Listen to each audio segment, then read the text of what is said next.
Yeah, you know what time it is. It's time for the Geekenders podcast. MegaRan, Jesse and Dodger, what up? Let's go. Yo, it's the weekend. Yeah, it's time to geek out. Let it begin. Go on, stream and shout. It's Jesse and Dodger, so give them a follow and see what the Geekenders are all about. Yo, it's the weekend. Yeah, it's time to geek out. Let it begin. Go on, stream and shout. It's Jesse and Dodger, so give them a follow. #1 geek podcast, without a doubt. Yo, another end of another long week. Got a job and a kid, I know that you all beat. So take a second, grab a drink and vibe while we catch you up in just a matter of time. On gaming, comics, whatever you're doing. If you're nerdy like us, then you know you should tune in. Thank you for sharing our world with us. Now follow, subscribe, and turn this up. Yo, it's the weekend. Yeah, it's time to geek out. Let it begin. Go on, stream and shout. It's Jesse and Dodger, so give them a follow. #1 geek podcast, without a doubt.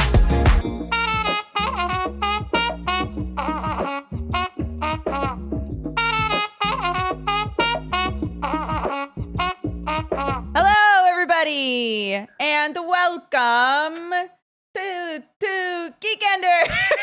Hey, that was an intro, all right. It sure was. I really need to label things better so I don't confuse myself at the start of this show every single time. Welcome, everyone. Now, let me ask you a question. Do you have pre-show still down below? It says No, it says intro. What? I I'm know! the problem now? Oh, my God. I know. Hello, everybody. Welcome to our lovely show. It's time for the weekend. It's the Geekenders. Today, we're joined by the immaculate, incomparable, the stealer of souls, Lord of the Damned.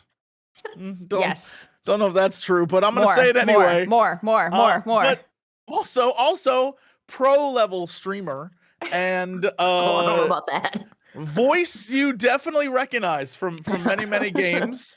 And one of my we could say that if you played like Crypt and NecroDancer or League of Legends, you probably heard Elspeth. But if you are a giant nerd for weird existential horror like me, Observation is one of my favorites.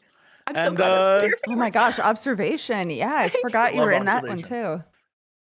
So Man. Elspeth, welcome to our lovely show. Thank you so much for having me. The Lord of the Damned. I'm going to use that on like all my everything. You're now. welcome. Yeah. Just burying souls, you know how you do. Yeah. But yeah, thanks for having me on. I'm very, very excited to be here. Yeah, we're excited to have you. Yeah. Are you in the same time zone as Jessup? Is it super early for you as well? I am not as Jessup. I am currently in Eastern time zone. I'm coming from Ohio. Oh my Oh, goodness. yeah. That's where I came from. I was gonna say That's that's okay. Jessup's old stomping grounds. Wow. Yes, Yeah. It has Midwest. been over a decade since Yeah. 2012, but Yeah. I imagine nothing has changed at all. You know, probably not. In fact, I think things are probably, if I had to say, I love the Midwest for parts of its charm, but it's probably still catching up, right, to like the rest of the coast at this point. Sure. We're like, we're just now on like Gangnam Style. You know, just getting over that. Probably, Avengers Endgame was like, wow, it just came out? That was amazing. Yeah, everybody's Wow, freaking yeah. out about that. Yeah, so it's pretty crazy here. Let me ask you a question. Yes. Without doxing you, are you more Skyline Chili or Cedar Point? I am more Skyline Chili. I almost Okay, wore a all Skyline right, Chili all right. shirt today. I feel like I should have worn my Skyline shirt now, but I yeah, I'm would way have more appreciated that. Skyline than Cedar Point. Yeah. Okay, yeah. Yep. Yeah, man. So the first time I had Skyline, I was expecting a chili, right? I'm just like, I know good chili. Like, I know chili's supposed to have like beans in it, and like it's supposed to be like chunky, right? Like you gotta have a hearty chili. And I open up this can, and it's just like, it's like this brown goop. It's not even a chunky thing. It's like a sauce, really, but it's It's a runny. slurry. It's like meat Slurry, goop, right? Yeah. So it's like meat goop, and it's so terribly unappetizing when you're like, oh, okay, I'm not sure what's gonna go, what this is all about, but I'm interested. And man, it is just like maybe it's an acquired taste. I don't know, but it has like I think it's cinnamon or chocolate in it or some kind of weird ingredient. Yeah, it has. Yeah, it's bizarre. I'm just like, okay, but this works. And man, on top of like French fries is one thing, but I went like full on Cincinnati. I'm like, give me the noodles, Spaghetti? give me the Spaghetti, yeah, of course. spaghetti with the cheese and the hot sauce. It's like I came from a family that's very like we celebrate like a lot of Italian heritage. So every time I eat Skyline with spaghetti, I can feel my nana like just glaring from beyond. She's like, "How could you? How could you be the Lord of the Damned and also my eat this heart. shit? You broke my heart." She spoke exactly like that. You sound just like her. It's exactly one for one. So like, Elspeth, Elizabeth, how could you? you a Lord of the Damned and you do this to me? Exactly. I'm like, oh, sorry, Nana, I'm letting you down. But man, it's just so good. Like when you're like, oh man, especially I haven't really gotten like drunk in a while, but especially if you're like, man, this is filling. This is one of those things you eat and you're just like, this makes sense. It makes sense. After a while, it makes sense. Like at first you're like, what the hell? And then you're like, oh no, I need this in my life.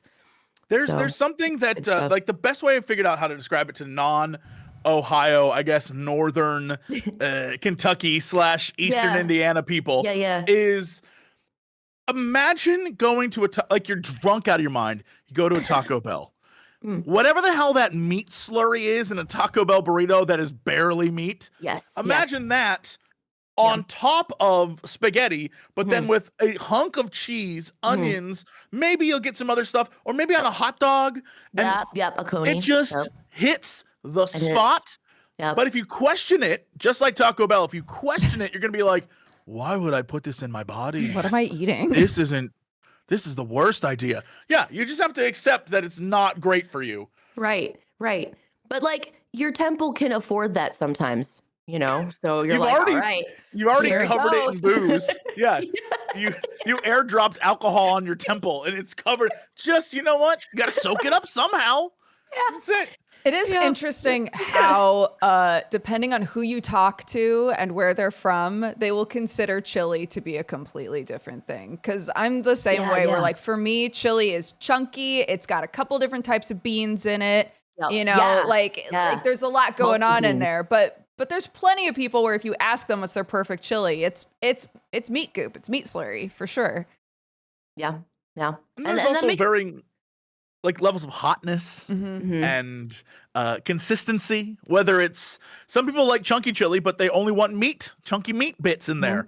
And some people they don't want the ground meat; they want like the shredded. There's so many different ways to do it. Yeah, like steak almost. You know, I've never understood like just having little bits of like steak in there, but I guess sometimes it can really work. Like venison chili. Venison chili is, oh my god, and that never had.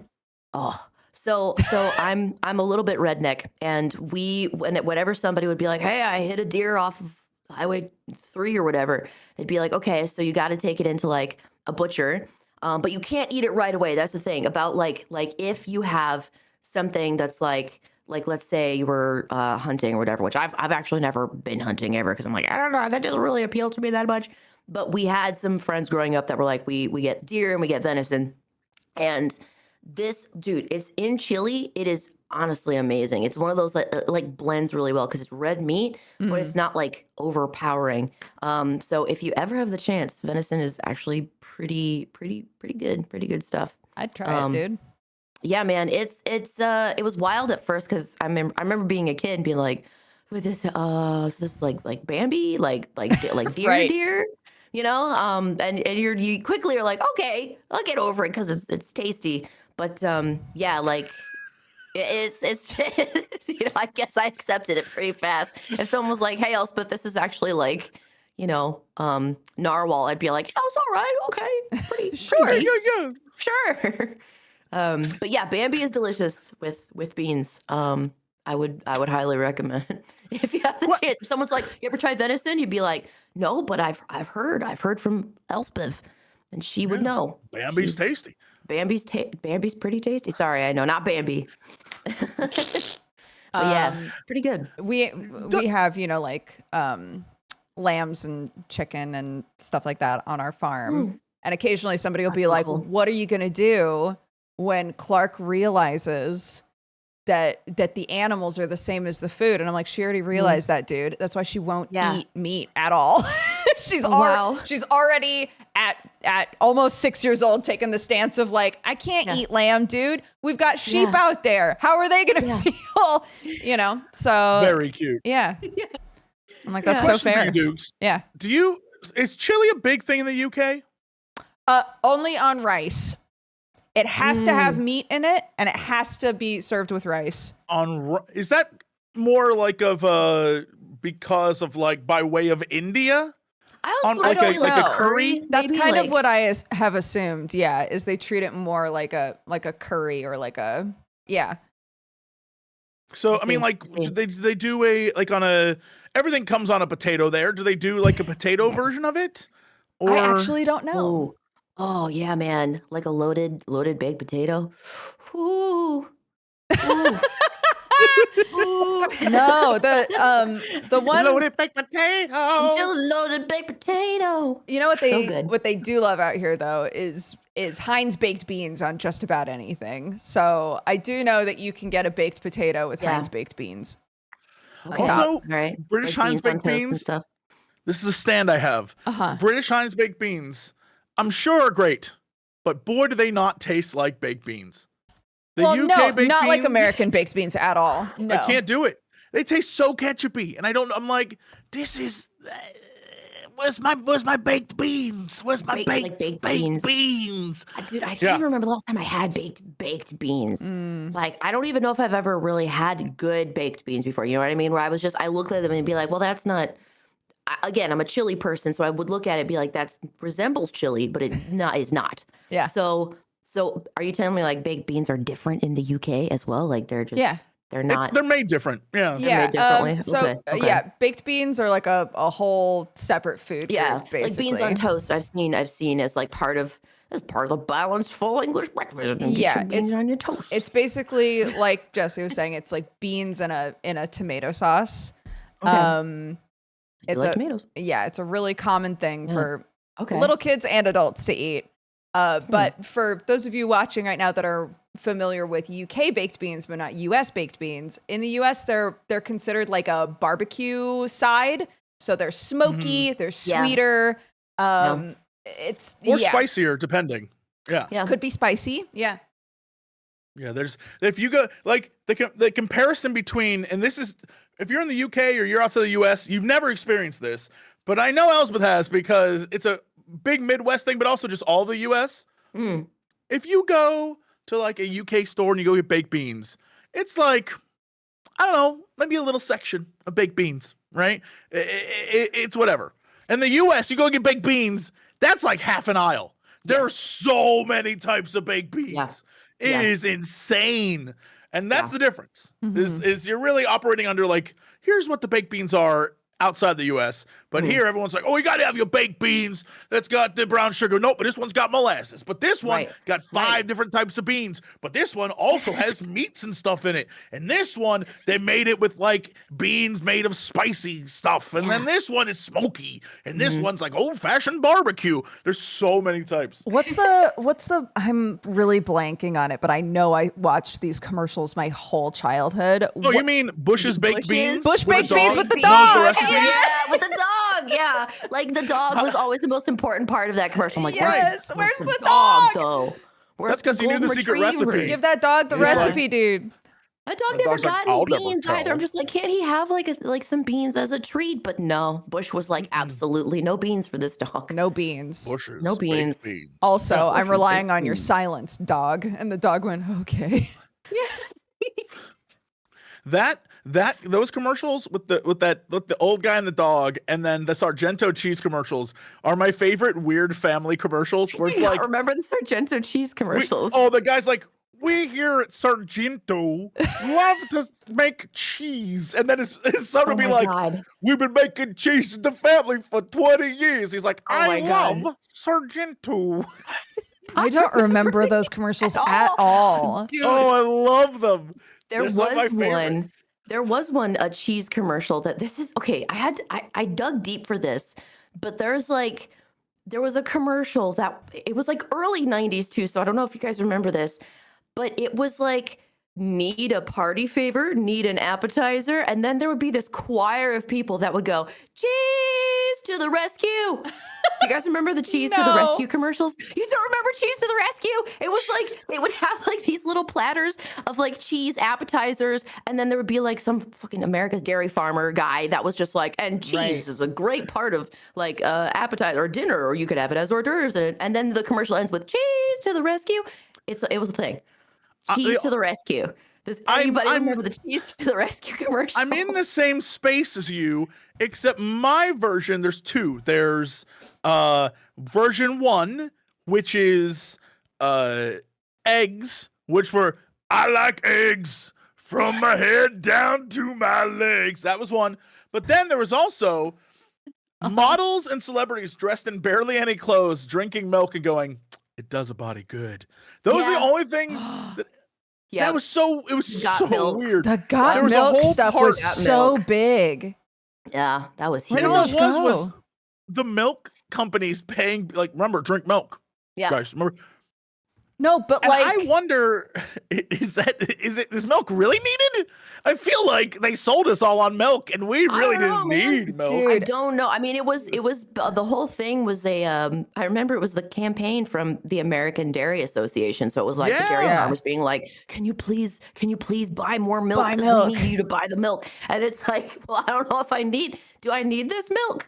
It does a body good. It I makes wonder you if sexy. it- I saw the commercials. I wonder if it coincided with like, something coming out being like, yeah, you can get calcium from milk, but you can get it from lots of other places too. So like, you don't need milk. And they were like, no, buy milk. Like, is it? Might have been Dude, something there like was that. this one. I don't know what kind of study they were pulling, what kind of strings they were pulling, but there was a study that was like milk hydrates more than water. That I was so pissed because I'm like, how dare you, first of all, say that anything is more hydrating than just plain water. Yeah, what? Water. Like they're like, oh, skim milk has more benefits because it's got like added vitamins and stuff. And you can basically treat it as water. It's like, but like that's processed water. Like it's already been processed by an animal. And do you want me to drink it? Like, I mean, I don't mind milk because I love milk-based products. I'm Midwestern. It's like baked into my blood. But like, I'm not going to drink it to hydrate. You know, I've never looked at milk as being like, no, me neither. for the thirst. You know, like this is very quenching. It does not. Yeah, I had a teacher in high school who collected the Got Milk ads, and her walls were literally covered in the Got Milk ads. And she would tell us that if we saw one in a magazine that she didn't have, we could bring it into her and get extra credit for the class. Wow. Like she was really dedicated to this collection. It's like a Got Milk historian, basically. Yeah. Like, I'm the scribe for these Got Milk campaigns. Yeah, that's kind of crazy. What was her subject? Weird, Was she though, like? right? It is a weird. little bit. I like that teachers have those quirks. I've had some very quirky teachers like that who are just like, they do weird things because that's who they are. And I think I much prefer that because you remember those people where you're like, yeah, man, they had like a bunch of Got Milk like posters everywhere. It was interesting. I don't know. The problem is I don't think anyone does follow-ups of these teachers. And as a person who has, let me tell you, it's not as quirky and fun as you think. That I've had so many teachers where, like, one of my teachers in high school, he would always drink 2 liters of Coke every day in class. And we were like, that man drinks so much Coke. And what we found out is that he dumps half of it out and puts liquor in the other half, and he drank it the entire day. There was another teacher when I was in 5th grade, one of my teachers would wash his mouth in between classes. And we were like, what a weird guy. I guess he wants to have good breath. No, he was drinking. Right. He was just drinking. He put booze in a Scope bottle and like, right? One of my teachers when I was a kid was like the fun guy. He was so friendly. And then after we left, he ran away with a student to Mexico. Like, I'm just saying. I have a teacher that did that too. She got arrested. Yeah, I'm just saying the quirky teachers are like, okay. One of my teachers would talk about someone named David all the time. And we were like, who the hell's David? We found out it was a person she made up and like pretended was her son, but wasn't real. I'm just letting you know, quirky teachers are you want those teachers that look like they're tired. Those are the ones that are the normal teachers. The teachers that are like, I'm one day from just walking into the ocean. Like those are the normal people. Because they're just like, I'm exhausted. I'm trying to teach these kids. Yeah, there are a couple of teachers that I can think of that were very like, I'm here to do my job, and then I'm going home and I'm gonna watch Survivor, right? Like I think this is that's what I'm here to do. And then we had Got Milk teacher who was the president or like the adult supervisor of the 4-H club. Mm-hmm. And then nope, she's running something. Yeah. She got an angle, she got a scam. 100%. And then the 4-H club lady is also the Got Milk lady. They're the same. That woman is trouble. Then we had a science teacher named Mr. Mac, who was very cool. I also had a Mr. Mac for chemistry. Like that was my favorite. He was my favorite teacher. Mine was a science teacher. Yeah, not chemistry, but and he had a little mouse named Cheese. So they were Mac and Cheese, and it was very cute. But that's adorable. But he would so many classes, he'd go to the front and be like, all right, guys, I need you all to work on this today. I'll be in my office. And he had his office set up in a way where you just like could not see his computer. And when we got older, we realized that he was just playing World of Warcraft all class every day. And we were like, yeah, Mr. Mac. I don't know if that counts as teaching. I don't know if this counts. It's like supervising. It's not problematic. It's just you're barely here. Yeah. So at this point, having been a teacher, I'm with him. You know what? Some days I would have been. Fuck them kids, says Jesse. I looked forward. You know when kids are like, remember when the teacher would play a movie and that was like the best day of class? Don't worry, all the teachers were in on it too. They were just like, today's a movie day. Yeah, we're gonna do a movie this week. I don't got time It'd for be this. like the world's crappiest, like rainiest day or something, and people be coming in like shuffling, like it's a Tuesday. Teachers are like, all right, it's a movie day. No one wants to learn today. Like nobody, not at all. Yeah, dude. One of my quirky teachers, I guess, Mr. Mac. It's so funny. That's also like a science teacher, but he was my favorite, and he did like. People knew him. Maybe now he's like a really weird guy. I have no idea, but people knew him for like pulling these really weird, like not pranks, but he would just do the oddest things. Like I was backstage once. I was also a theater kid, so I was backstage and I had this like little thing. I love theater. I was like, this is where I'm going to hang out. And I had like a little thing of Mountain Dew Code Red, which I had just purchased it from the vending machine. I'm like, yes, this is my theater drink. And the teacher, he comes along because he was backstage too, and he was just like chilling out with the theater director. And I hadn't even opened my drink yet, so he comes over, he picks it up, and he twists off the cap, and he takes a drink, and he puts it back down on the desk. He's like, "This is why you got to protect your drink, Eastman." And he walks off, and I was like, "You had to crack the seal on that, dude." Cracked the seal on my drink. What am I gonna do with this now? I mean, I drank the rest of it. I was like, sure, I would have too. I didn't care. I'm just like, whatever. But you think about that and you're like, why did he do that? Why would he take a sip out of my fresh Code Red that I just got for myself? Dominance.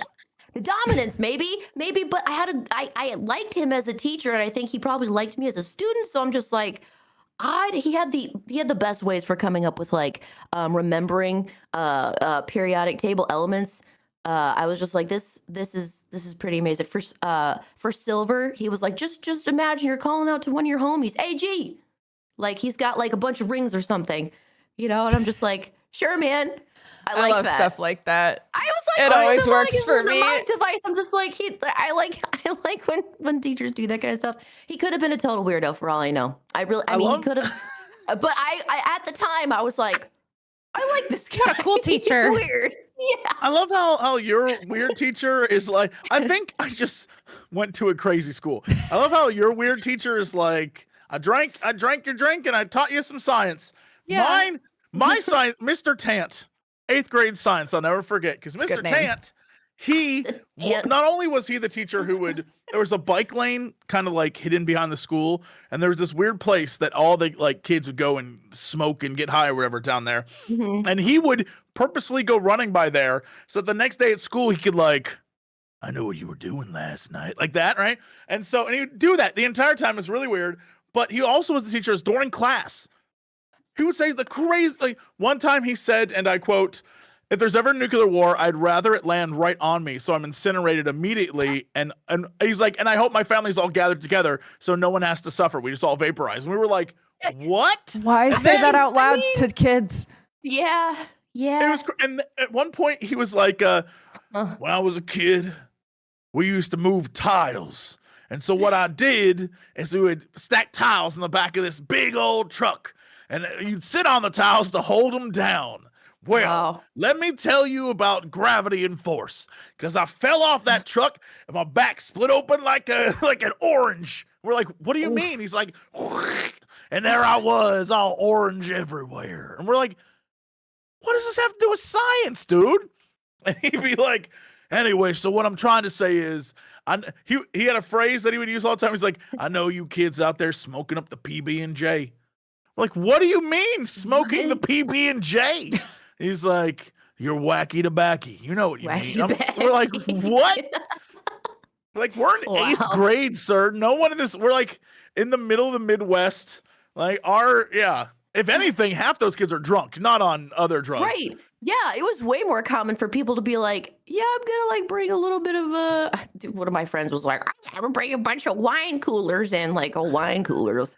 Oh man, living large, they're just juice. But I think more people drank than anything, We really didn't have a whole lot of jazz cabbage. I don't even know if we had money for jazz cabbage. I think my school was like, we don't really have a whole lot. You had to go to the bowling alley for that in my town. Yeah. Oh man.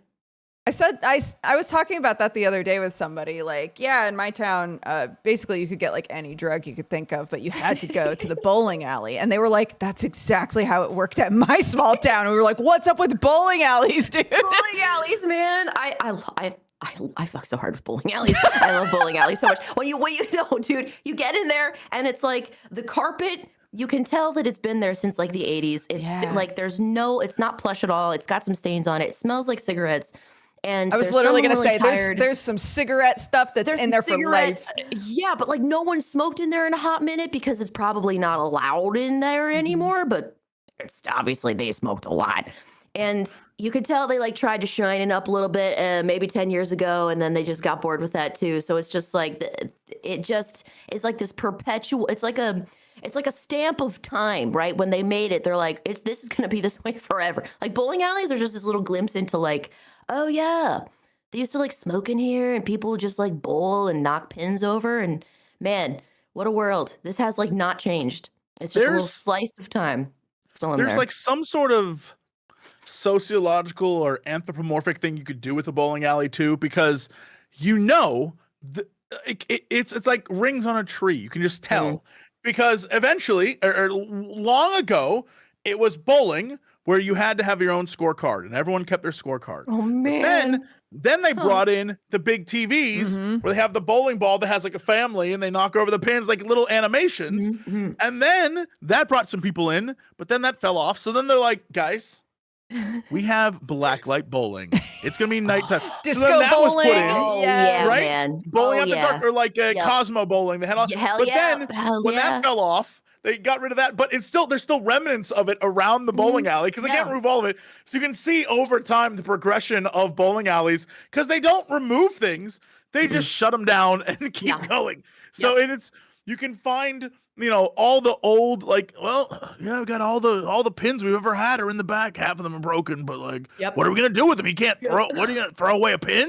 Like, it's a beautiful thing. I would love people to like sift through 50 years of a bowling alley because it's story. Oh, yeah, for sure. It's history. I love bowling too. I just think it's fun. It's one of those things you can like. You don't have to go crazy, you just get a group of friends together. We still have global at like the local bowling alley. Awesome. So we have, it's like they're still like, oh, we're gonna turn off the lights and everything's gonna be under black light, and it's just like, man, this is it's good, So yeah, I like bowling alleys. Something about them is just always appealed to me, and I don't know, just bowling is like, it's a you don't have to go like crazy competitive with it because you're competing against yourself essentially. You're like, darn it, there goes my other gutter ball. Depends on the group. It's still fun. For some, I was about to say. For some groups, you are 100% competing against the other people at the table. But I do agree that it's a combination of like you have your moment, you go, and the rest of the time it's pretty social. You know, yeah, it's a lot of just like chilling. And, somebody got gets a pitcher of beer. a pitcher of beer, a huge thing of fries. You're all sharing it and bullshitting, and then somebody's like, "Hey, it's your turn." You know? Yeah. It's fun. Yeah. Sticking your greasy finger in those balls. Yep. Your thumb hurting at the end for some reason. You're like, why does my thumb hurt so much? Yeah. Dude, Sam is watching Always Sunny in Philadelphia for the first time. And I watched that show only like a little bit when it was first coming out, and I haven't seen any of the newer seasons at all, right?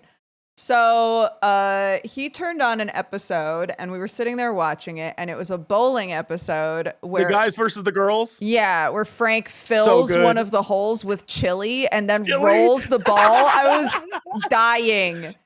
He has to hide it because they don't want him to eat the chili. Dying inside. I was like, don't roll that ball with chili in it. Oh my God. Dude. The worst. It's a good bit. It's a good bit. We came full circle back to chili. We did. You're right. Love it. Life revolves like a bowling ball full of chili. Like a bowling ball full of chili. Yeah. Indeed. So yeah, weird teachers. I feel like they're everywhere, you know. And this feels like a PSA suddenly. Anyway, weird kids, weird teachers are everywhere. Yeah. As our original like root of the topic was the weird I was gonna transition us into game stuff, and you were like, oh yeah. Teachers are weird. Sometimes teachers are weird. Watch out, kids. Teachers are weird. You know what else is weird? This game, right, Jesse? I don't know what you're about to talk about.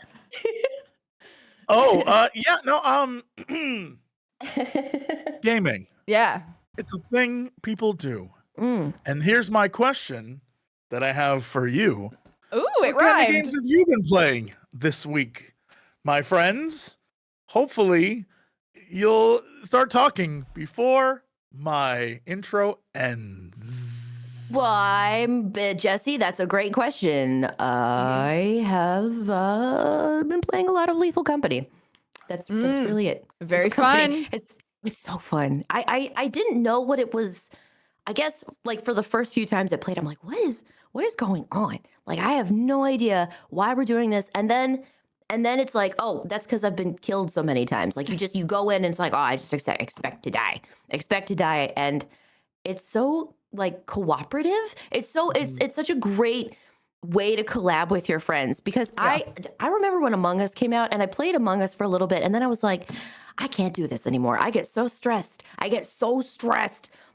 telling people like, yes, I was there. And it's like, actually, I wasn't there and they're going to figure it out real fast. And I'm just so like nervous about this dynamic. Whereas with Lethal Company, it's just like, oh, we're dead together. Like we died together. It's like, oh, how'd you die? How did you go? And I'm like, I sure hope that's what happens afterwards where we all get to be like, how'd you die? How did you go? Well, you know, it's just very funny story. Like, funny story, but it's just like very like, oh yeah, but it encourages that like, I don't know, that sense of cooperation, which I really like in games a lot. So it's just been a very fun like friend game.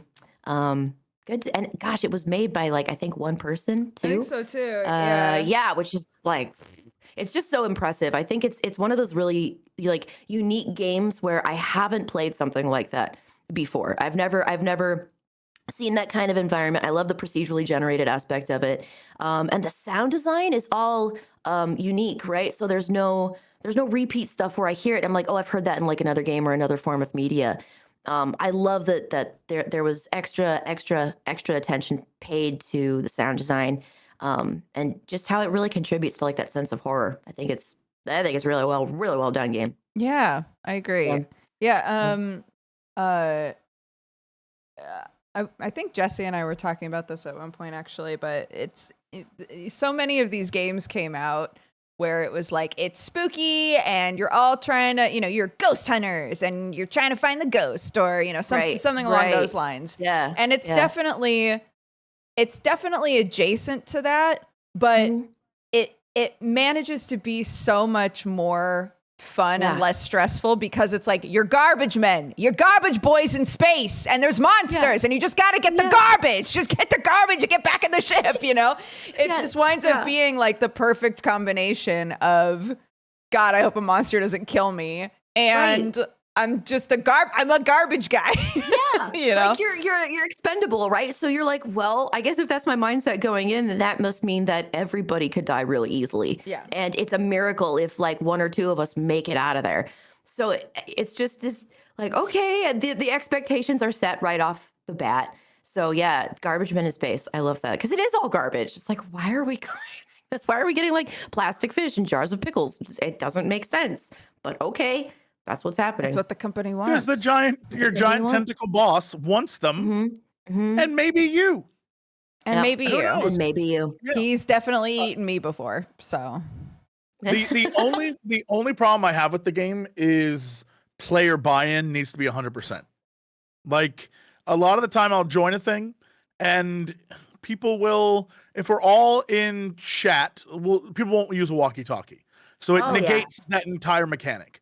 If like people so sometimes I have to be the bad guy that I am, and I'll try to aggro like the weird dogs or giants out in the open world and bring them to the ship to like, I'm like, all right, or I'll actively like hide somewhere and be like, I'm coming for you. All right, I'll like do weird because unless you're gonna buy in the whole way, then you're not, it's not as fun as it could be. Right.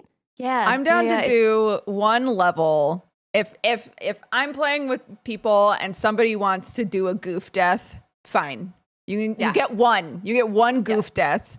And after that, if you're still goof deathing, then you're fucking with my experience, dude.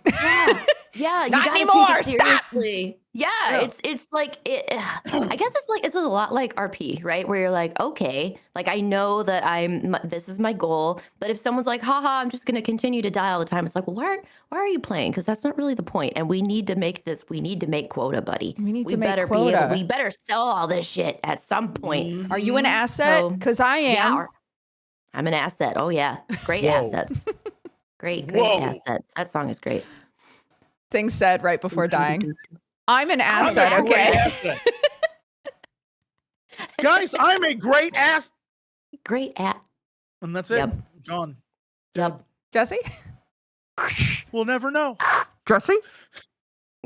At my funeral, his last words was, he was a great ass. He was a great ass. Now his ass is at the pearly gates. At your funeral, they have you like open coffin, but it's like ass up. Just ass. Yeah. Just ass. Perfect. Yes. Very good. Well, so, yeah, Lethal Company good.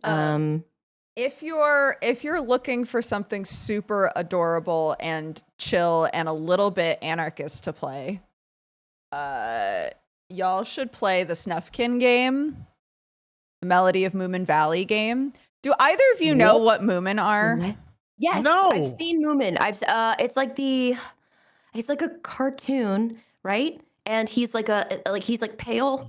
I think they're like little marshmallow hippos. Yeah, they look like I've seen Moomin before on like tea and stuff. So I was explaining to chat that Moomin, at least for our generation, and I don't really think for the current generation of kids, but like Moomin are not part of American childhoods at all. Yeah, it's very UK. But it is like the biggest kids property from Finland, I think maybe ever. It's huge in Europe. And I am just now as a 30-something going down the rabbit hole of Moomin stuff because it is huge and expansive. And I had never heard of it before until I was having our kid and I got sent a couple of pop-up books. Okay, so just like cute little Moomin pop-up books. And I was like, I don't know what this is, but it's cute. Yeah. And, we loved them. We were reading them at bedtime. And I was also sent the first book in the Moomin series. So they're by this woman named, sorry about the pronunciation if I'm wrong, but I think it's Tove Jansson, who is a lovely, creative lady in Finland. And she made this huge series of books. And the first one is dark, It is so depressing. It is such a dark book. But I read it at bedtime about a year and a half ago, and Clark loved it, so we've read it a bunch since then. But yeah, so that was like the basis of everything that I knew about Moomin. Okay, is that they're these little trolls, and in the first book they go on a journey to figure out somewhere to live, because originally these trolls lived behind wood stoves, and the houses were modernizing, and there weren't as many wood stoves anymore, and so the trolls needed a new place to live. That's like the lore of how it all starts. That's really cute, though. Cool. It is very cute. Yeah. So a game just came out called Snufkin Melody of Moomin Valley, where you play another little troll who's much more humanoid named Snufkin. And there are so many characters. The tone of it is so like cute and also like chaotic. I loved it. I really adored this game, and it's now, for me, created this like, I don't want to say fixation, but now I'm like, I need to consume more Moomin media. I need to know, because apparently every single character you meet in this game is a character in the books, but I haven't read enough of them. So I'm like, I guess I have to read all of the books now. It's like just lore. Yeah, like why? Deep dive on Exactly. lore. Why is there just like a little slime ball named Stinky? Who is this character? What is his story? Why is there an invisible girl? I need to know. There's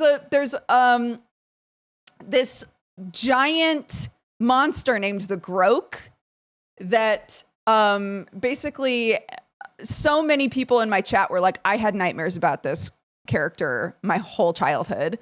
Oh wow. It's just like this big monster with a big smile and giant eyes, and she just like slides around freezing everything. Oh, that's horrifying. And she's in the game too. And it's Grok. So I've seen this character before. I've absolutely seen this. Yeah. That is horrifying. She's like, very misunderstood, dude. I'm Team Grok. Love her. Poor Grok. But anyway, yeah. So I'm starting on a Moomin journey now. I'm Moomin pilled, if you will. But the Snufkin game, if you want to also be Moomin pilled, the Snufkin game is fantastic. And it looks really cute. I'm looking at the trailer like it's really cute. It's very good. Adorable. It looks so pretty too. Like I love that style, like a watercolor almost like style of design. That's really gorgeous. Yeah. It's got lots of, like music-based elements to it and stuff. It's great. Oh, cute. And just out of curiosity, Clark and I started watching the CGI 2019 Moomin Valley TV show. And all you need to know about that is that Moomin Papa is played by Matt Berry of What We Do in the Shadows. Oh yeah, and it's hilarious. He's fantastic. So. That you're selling it. Thank really you. Selling it now. Yeah, absolutely.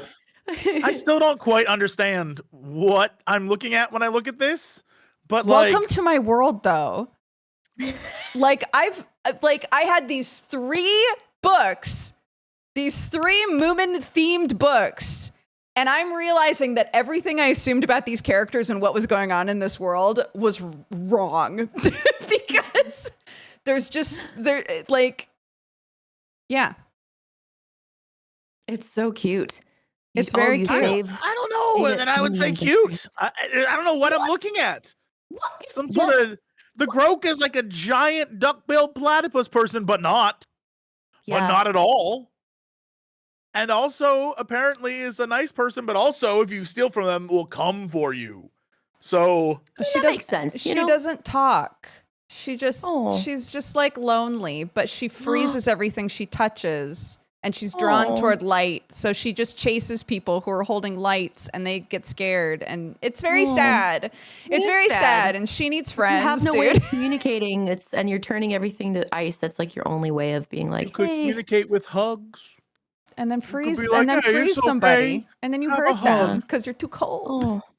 I mean, what was I'm kind of really curious about the Grok now. Was that like her was she like cursed or something?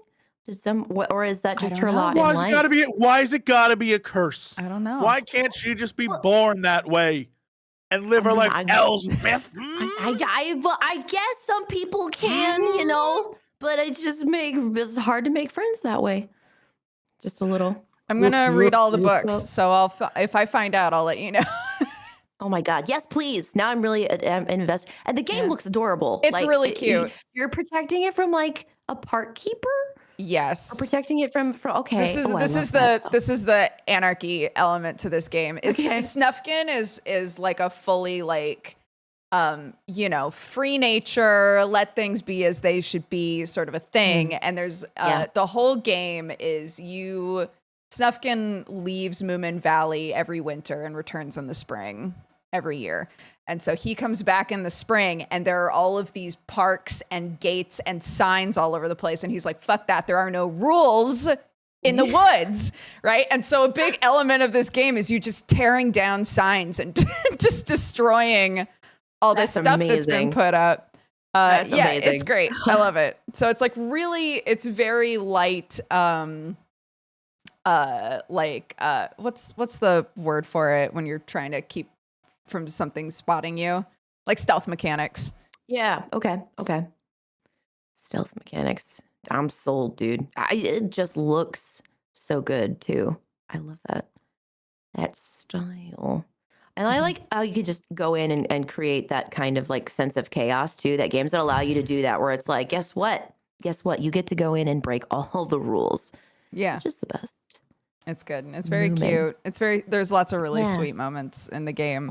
And I really do think that if they want new people to be interested in Moomins, this game is perfect for that, because it just gives you like a little taste of everything, all of the weird shit in this world and all the weird characters in it. And you're like, wait, but they're all like cute weirdos. They're all just like super weird, adorable creatures, and I need to know what's going on with them,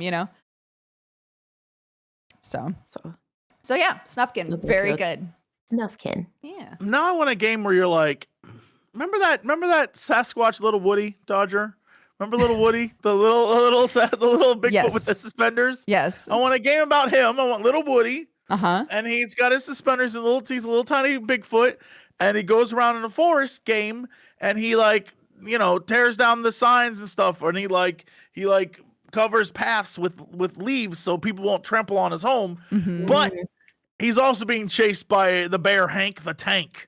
And Hank is like, yo, the humans bring me food, bro. And if you ruin this for me, we're going to have a fight. And so he chases him around, and you're little Woody, and you're like, oh no! And you're running around, and you get power-ups by eating apples. Right. And then, but also the people come. When the people come, you got to watch out for the people. So it's gonna be like a really scary storyline in the game where like some kid smokes a cigarette and drops in the forest, and you have to run through the fire. And you're like, oh no! But then he saves Hank the Tank in the end, and Hank and him become friends. Right. And the last scene of the game is him riding on a big fat bear back into the woods, and it's like, see you all in the second one, and everyone's like, yay! All I'm saying is, it's a great idea. That's a $1 million idea right there. I know. It sure sounds like this game called Snufkin, Melody of Moomin Valley, which I just learned about. Dude, we totally should make games that's like just totally anti-human almost, where it's like, no, get out. Get out of here. I just want forest and forest creatures. Yeah. Now, oh my God, that's literally, I think that's Terra Nil. Is that what that game is called? Terra Nil. Oh my God, I played that. I finally took your advice and I played it. It's so good. I'm pretty sure that's Terra Nil is a game that's like, yo, humans is bad. It's really good. This looks beautiful. Oh, I love anything with a windmill in it. Dude, oh, man. It is so fun. I didn't realize. So Jesse had pitched this game to me. Hold on. I'm going to change the topic really quick. Jesse had pitched this game to me like, oh yeah, it's a game where, you just like go in, you clean up an area, and then you move on to the next area, which is what it is. But I didn't realize it was going to be so much of like a puzzle game. So you're basically like each level is a different biome, so to speak. And it's like, all right, this one is, the tropical zone. And so we're trying to, bring back the natural ecosystem of this biome. So here are the tools that you have. And it takes you, I set it to easy. You can treat it as more of a strategy game, but I was like, I don't want to do that. And even on the easiest setting, it still has this sort of puzzle element of like, okay, you need to do all of these things, but like in what order do you need to do them, right? There are levels where you need to really bring up the heat, the temperature in an area before you cool it way back down, or bring up the humidity and then get rid of the humidity, right? It is really, really good. So each biome is its own separate puzzle to figure out. And once you've done, I think there's 4. Once you've done them, you can go back and do them with like different parameters. But it's great. It is so good and really chill. There's no timers or anything. The music is like most chill music you'll ever hear. It's awesome. Yeah, I love it. Yeah, there's the big thing is that it's a game that's designed not only just to like show you how biomes work and like introduce you to the concepts, but literally it's also teaching you about how like just the earth in general works. So the vibe of, you might have a thing where it's like, okay, you need to make this some sort of tundra biome, but at the same time, you might have another objective that's like counterintuitive to the production of tundra biome. So it's like, all right, well, you need to have, deer show up here. Well, deer aren't going to go eat in a tundra. So you have to figure out a way to like give them a thing and do a thing and change the water and stuff.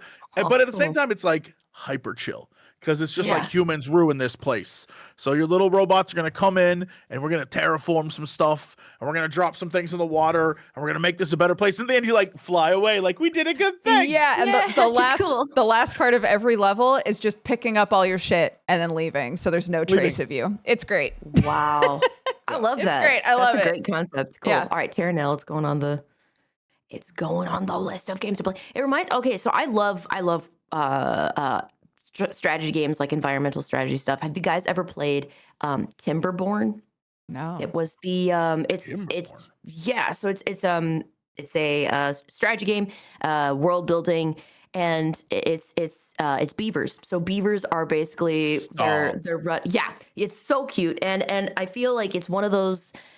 I got super sucked into it, and I played. I think it was like the beta a while ago, but they've added so much stuff to it since then, and it's just really, really well done. So if you're, it's also very cozy, and of course, beavers are cute. So if you're interested, that's also another really, really good one. That's just like, oh man, you can like they have like you build the town center, stuff like that. It's very much like you expand on your base, but the way they just have so much unique stuff in there where it's just like they have like the ways to garden, and they have like all the dams that you set up with the river. You've got to basically prevent your town from like flooding. You have to survive like the flood. So you've got to, like as beavers do, you build dams. So it's just the way they made everything just work together because beavers are already such busybodies. I'm like, this is so adorable. So recommend. I love that looking at the Steam page, they've introduced me to the phrase lumberpunk, and I'm here for this. Lumberpunk? That's amazing. Lumberpunk. Yeah, dude. It's so good. This is great. Yeah. It's real cute. If you like that, have you played Against the Storm, Elspeth? No, I haven't. I've heard good things though. That's great. I do. I have a really hard time with like city builders because I always reach a point with a city builder where I'm like, I don't know what to do anymore. And it gets like overwhelming for me. Yeah.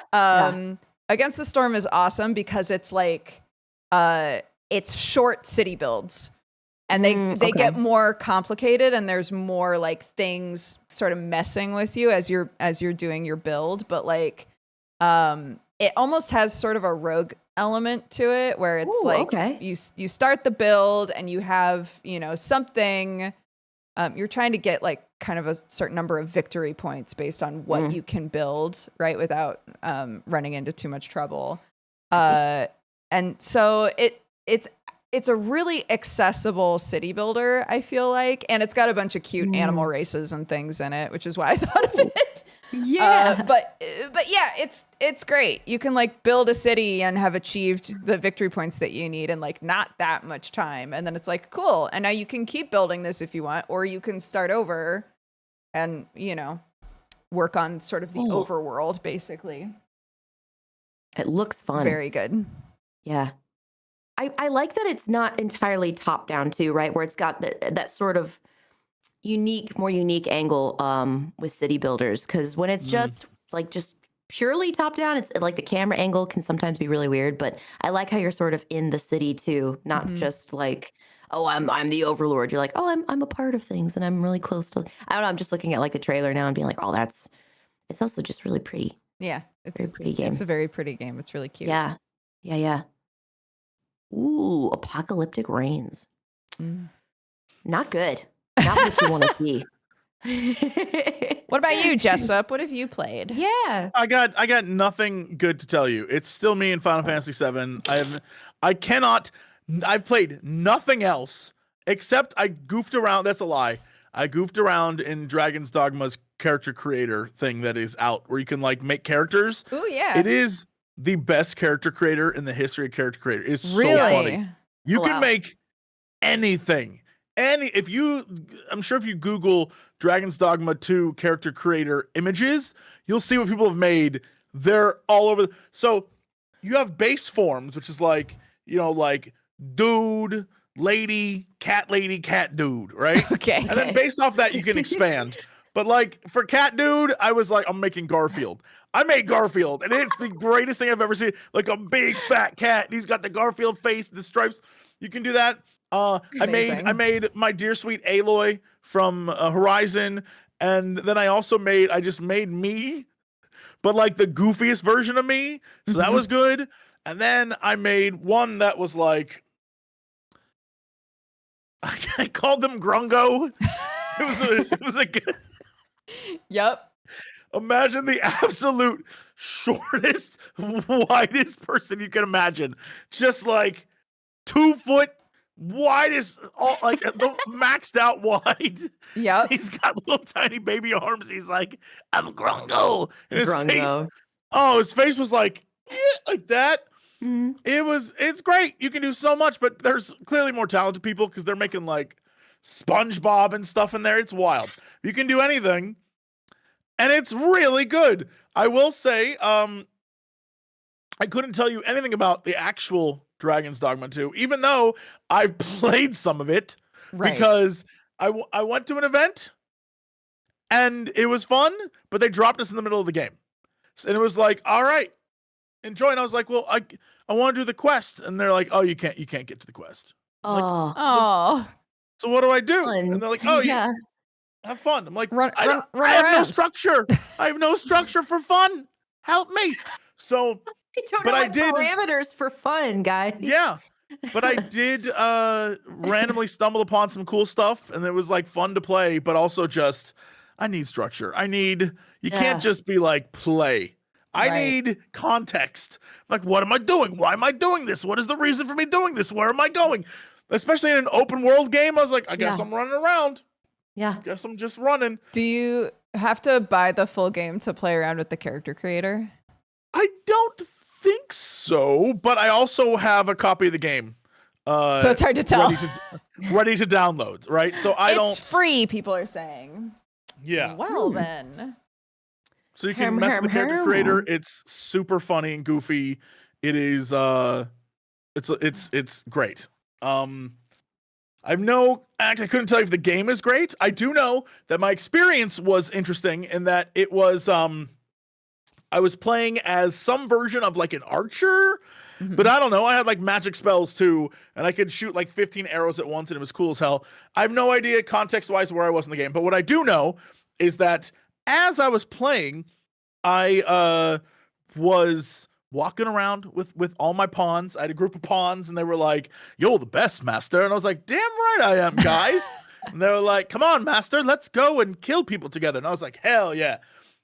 And we were walking around, and I saw some treasure in the distance in this like crumbled, ruinous like temple. And I was like, "Oh, hell yeah, treasure." We start running up to it, and the ground starts shaking, and the temple literally starts rising up, and it was a giant like golem thing. And I had to fight this temple, and I was like, "This is the craziest shit I've ever seen." And I'm climbing up the back, like stabbing it. I'm like, "Oh, this is awesome!" And then the fight was over, and I was like, "That was cool." Now what? Like, I don't know what I'm doing. He's like, I still don't know what I'm doing. I was like, "That was very cool," but I don't know what that was. I don't know why that guy attacked me. I have no. Like it was nighttime. I was walking around, and then I hear like a like a laugh. I'm like, "What the hell?" And like a lich attacks me. I'm like, "Who is this guy? Why are we fighting? I don't even know this man." Like, is just because he's an asshole? Like, what are we doing? And I got this like barbarian looking dude with me, and he's like, "I'll defend you." And he like runs in. I'm like, "Do I need defense?" Yeah. Like, we don't even. What's happening? What's my context? But it was cool. Everything was cool. I was like, I need to just play the game. I have no context for anything that's happening right now. I can't review any of this in any considerable way. Like, yeah, that was cool. I don't know what the hell it was, but that was cool. Well, it's hard, right? Because the way that they're pitching Dragon's Dogma 2 is like, you can do anything, dude. So, yeah. So I guess it would be hard. Anything is also like different to a lot of people. They're like, anything? Like anything? Right. And some dude's like, cool, I'm gonna murder people from a hot air balloon. They're like, well, all right, slow down, buddy. Not anything, but just about. Yeah. Although I think that we should have a game with hot air balloons. It scares me when it's that big because I know I'll never finish it. People are like, "Jesse, are you going to play this on stream?" Like, no, I'm not. I wouldn't even do that to my. I'm 50 some hours into Final Fantasy VII, still not done. I'm like, guys, it's been 2.5 weeks, and I'm doing like multi-long stream. I'm losing my mind. This game got me like, go over here, get this thing, find this thing, climb this tower, and I'm like, I can't do any more mini games. You and Sam, so many mini games. You and Sam have completely convinced me not to even try streaming this game. Like, nope. I'm just gonna play it on my couch in the living room. I'm not doing it. Yeah, it's man. Yeah, Final Fantasy VII is I'm at the point now where I'm convinced I have a review, and it's a 9 out of 10. It's not a 10 out of 10. It's because they could have ditched 50% of the mini games. Oh no! And it would have flowed. Like, some of the mini games seem so unnecessary. It doesn't mean that they're not fun. It's just like, all right, here's a new mechanic and a new mini game, and this mini game's only gonna last for one area of the game. It's not a big thing. It's just like one thing we included and move on. And it's like, okay, that's fine, but I also feel like we could have got rid of half of this and made the story like move more. Yeah, because it's hard to do a mystery. Like, there's a literal mystery happening in this story, and there's like flashing back and forth between characters, and it's like, but also, here's an entire chapter that's a card game, and you're like, all right, I love this. This is fun. I'm enjoying this, but also, I feel like this could have been like an hour. I need to faster, focus. You know? Yeah. And it's just because in my mind, I'm just like, oh my God, I got so much stuff. I don't have enough hours to do the exact same Moogle chasing mission over and over and over again, because these damn Moogles won't stop being goofy and just do their damn job selling me stuff. It's that kind of thing. So it's just like one thing after the other, and then you're like, but what happened to the other part of this story? Now we're in like, and it's like they do it well. The story's great. They're handling it well, but there's also just like so many mini games, and it's clearly personal preference because there's a lot of people who love them. But for me, I'm like, all right, yeah, no, that was cool. I'm glad I did that. But also, you know, like, so one of the things was that I did recently.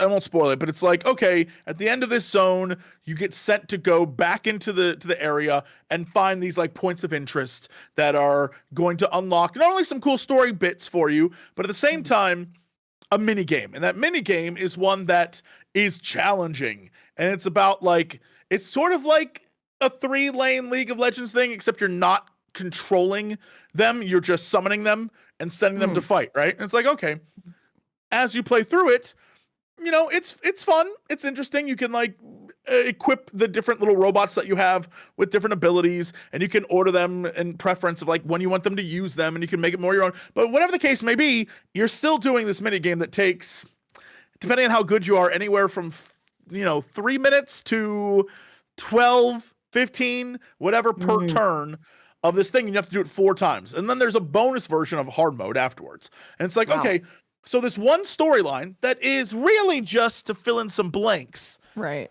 is now you're an hour and a half in. And it's like, okay, that's another thing I've added to this. And that it keeps happening. And it doesn't mean that it's bad. It's just one of those things that, like, mentally, I'm like, oh my God. Like, if I wasn't streaming it, I would just played it at home and I'd probably been done a week ago. You know what I mean? Yeah. Because it's like, okay, I'm doing a stream and I have to set a thing and I have to be at the office and I have to do this and this and this. It's like a lot. Yeah. So I'm enjoying it tremendously. I love the game. It's very, very good. But it's also just like, personally, I would have liked half the mini games so I could just get through the story and live my life. Yeah. Makes sense. That's like I think I've played Final Fantasy games before, but I do find them to be very, very layered, right? Where there's so much going on. I mean, even in like the more cinematic ones, like 7, I played the remake. And I really had a tough time. I didn't get through it because there was just so much going on. And I found it to be really, really challenging as well. So it's just like they have, it's like they have so many ways you can go in the game, and so many things to do, right? It's like they cram it. They cram so much game into one game that it's like, that's where it's intimidating for me. Where I'm like, I'm never going to learn everything about this universe. Like, it's just so much going on. So like that, I mean, having like minigame after minigame after minigame, I'd be like, okay, well, where's like the rest of the story, right? Because I like to get hooked onto the main plot and then just focus on that. Like, I just get hyper focused on like finishing that. So I feel like that's just so daunting to go through like, 15 minutes of game to get back to the other part of the game. I mean, like, the thing is, you don't have to. Like, there was to. nothing that said I had to do those things. But what it added to the game was some, like, I would say really important scenes that give context to some stuff, right?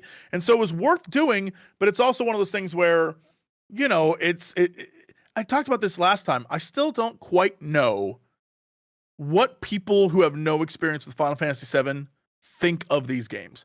Because the more I play Rebirth, looking at Remake, the more I'm like, wow, we're getting Kingdom Heartsy.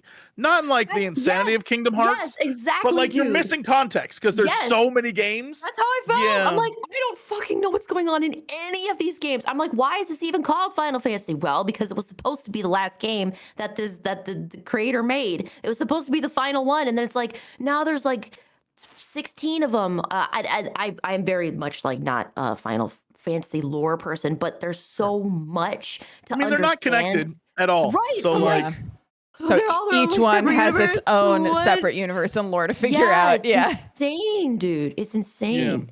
There's more than 16. Holy moly. Yeah, it's the thing about these games. Like, so most Final Fantasy games, like if you were to go play 16, for example, you don't need any context. It's its own standalone story. It literally connects to nothing else, right? But, Final Fantasy 8, same, or Final Fantasy 10, whatever. But for some reason, Final Fantasy 7 is a game that, when it was released, it then was followed up by multiple follow-up games, both prequels and sequels, and then a movie, and then all of that stuff is coming together. The best way I can figure out, at least for now, for Remake and Rebirth, is it's like if you were to take all the properties that came before, and it's like they're trying to weave it into one story, and at the same time also doing a little like George Lucas special edition Star Wars, where they're adding things that, like, all right, we meant to include that in the first one, but we couldn't, so we're including in this, and it's fine. And as a fan, I'm like eating it up, but it also is just like a lot of stuff for this, where because they have all these other games, there's certain moments where I'm like, how would anyone know what this was about unless you played one of those other games? And it feels a little Marvel movie-y, where it's like, well, if you didn't watch the last 10 years of Marvel, you're not going to appreciate Endgame, right? Yeah. And but we don't know, Jesse. You and I have been in the Final Fantasy VII sauce since it came out. So we don't really know. we can be aware of like how deep it is, but it does go so deep. That's the thing. As someone who is very much like on the outside looking in, I'm like, I I do not understand like what okay, not to say like what the appeal is, but what the big like plot draw is, because it's different every single time. And I also looked at it for the longest time like, oh, I think these games are connected, and I think that's why I keep seeing this one dude with the super long hair show up like everywhere. No, people are just fanboys. That's it. They're just fanboys. So I'm like, these are all from the same game. And mostly it is Final Fantasy VII. I think that's the one I see like more than anything. Like that's like I know it's like to people who really play the series and are like super into it, 7 is maybe their favorite, but usually it's not. They're like, no, my favorite is a certain number. So I'm like, but why? What? They're all so different. Like some of them are more strategy based, and some of them are like, no, we're really focusing on the story. And it's There's more one cinematic. for everyone. Yeah, Right. I'm like, what connects I love that. these? I love that. I think it's like non sequitur. Yeah. It does create the whole like my Final Fantasy is better than your Final Fantasy vibe. Yeah. Everyone has that, but it's also because Yeah. everyone's different, and it leads to a lot of weird infighting that's like, well, this one's shit because it wasn't the one I love. It's like, it doesn't mean it's bad. It means you just didn't like that one. And I guarantee someone's going to say the one you like is bad because of this reason, this reason. And it's 7 is just the one that was the first big so Final Fantasy 1 through 6 were important games, but like they're Super Nintendo, and I don't know that they were ever like huge. 7 comes along and like redefines gaming for the PlayStation era. It was huge. It's the one everyone thinks of. And then they've made more sense and they do different things and they're all popular. But 7's the one that like was the defining moment for Final Fantasy. And I think that's why people are in love with it. That's why they milk the hell out of it. And I think that's why everyone's excited about the remake. And the remake, I mean, I'm very curious where it's all going. I have no idea what the story they are meaning to tell with this is, right? I feel like what they're trying to do is take all the properties that they created in the past and just put it in one 3-part series and be like, okay, this is it. This is everything. Yeah. But I could be wrong. I don't know. I have no idea. I'm still playing. It's also, from what I can tell, been a really good opportunity for them to have more consistent characterization with everybody. Yes. Like, one of the things that I loved about Remake, and again, I haven't played Rebirth yet, but I loved the writing. I loved the way that everybody was characterized. And it seems like everybody that I know that's playing Rebirth is like, even in the moments when it's confusing, they're like, but you know who I love? Aerith. Just like, I just love these characters. They're great. So, which is great, because in Final Fantasy VII, as much as I loved it when I was younger, there are plenty of characters where I'm like, yeah, they were really one-dimensional in that game. They take a lot of time in this one to, like you were saying, give the characters more depth and more personality, and everyone has a moment to shine. And if that's one thing that I take, like, the story beats are so much, like, even compared to Remake, are so much better. Learning about these characters, they all have their own. Aerith is sassy as shit in this game, and she will give everyone a hard time, but then also random NPCs. When like an NPC is like being mean and they're just like talking shit. There was one recently where this guy was like, and these people were the worst people. I hate all of them. They were terrible. You know what? Also, they genocided my people. And then she's like, hi, I'm one of them. Did I do any of that? And he's like, shut up. It's like, she's just so sassy and it's crazy. And at the same time, as I love all that stuff, I think the reason why the mini games annoy me is because I want to get back to that, and instead I'm running around doing mini game stuff. Yeah. And I'm like, okay, I guess I'll do this. But I don't want to do that. Right. Like, I realize I'm just like, if you could just feed me this story and let me beat some things up, I would be very grateful. Thank you. Instead, it's like, all right, there's 5 Moogles and they don't want to be caught, but you got to go catch them and you have 3 minutes. And I'm like, oh man, the hurting. No, thank you. Yeah. Yeah, those are, I mean, 7 is definitely the one I think about first, but the other ones are just it feels so different, right? So I couldn't tell you like the characters from the most recent games or really even like recognize them, just because I guess the one that appeals to everybody is the one that looks, I don't know, would you consider it to be like the best looking out of the series, or I guess in terms of realism almost, because when I played it I was really like, oh, this is okay. 16 looks the best to me, but 7 is stylized too. Yeah. It has a little stylized to it. The fellow but also big sword is the main guy, the Cloud, right? Big sword is the main guy. Yeah. Big sword main guy. Okay. Big sword main there guy. There was a weird part. So Final Fantasy, even though nothing's connected, they reuse things and they have like memes and stuff. So that's why there's literally characters named like Cloud, Squall, Lightning, like that kind of stuff. Yeah. Snow. They have that, but then also there's like Moogles are showing, or Chocobos, or a guy named Sid for some reason. There's always a Sid. But it's never like connected in any meaningful way. Unless you're playing Final Fantasy 14, in which case, like, hi, I'm the lead character of Final Fantasy 15. I don't know why I'm here, but here I am. Anyway, let's go kill some things. Have my outfit. Bye. And you're like, yeah, that was awesome. You want to do a raid? Here's a minion. I'll see you around. Yeah, this is great. Love it. Yeah. Love it. Shout out to Final Fantasy 14. Great MMO. Yeah, you're the best. Yeah. Oh, goodness. Yeah, but that's consumed my life. And I have been playing it nonstop, and I love it tremendously, but I just wish I was done. How many hours are people averaging? I know that you're trying to do everything, so it's going to take you forever. I don't know. Final Fantasy 7 Rebirth. How long to play? Beat? Yep. 40 hours is what people are saying. However, I am at hour 58, so I assume, and I literally just reached Nibelheim for anyone who's like, where's Jesse in the course of the game? So I just hit that. I haven't even got on my date yet. I'm so upset. Oh my God. I just looked up. So the game that's been consuming my life is Banishers. And I am now only playing it once a week. And I went to look up how long that game is supposed to take if you're not trying to do everything, and it's 20 hours, and I'm over 40 hours into that game right now. That's a good sign though, right? If it's like, okay, this is the average, you're taking your time with it. You're like, oh, I've got to It's like, so good.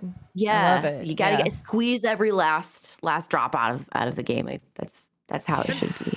It's great value. I'm not gonna like all these games is like it's 80 hours. I'm like, that's great value then. Yeah.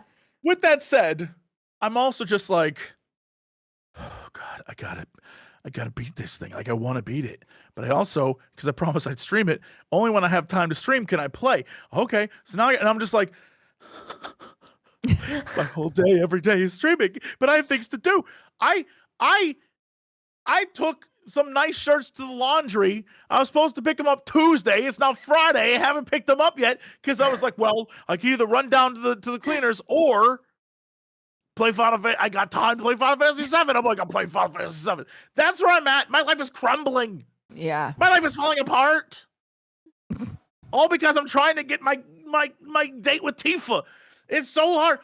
Although I may get a date with Red. I don't know. Although all I'm saying is I'm trying to get my date, man. Mm-hmm.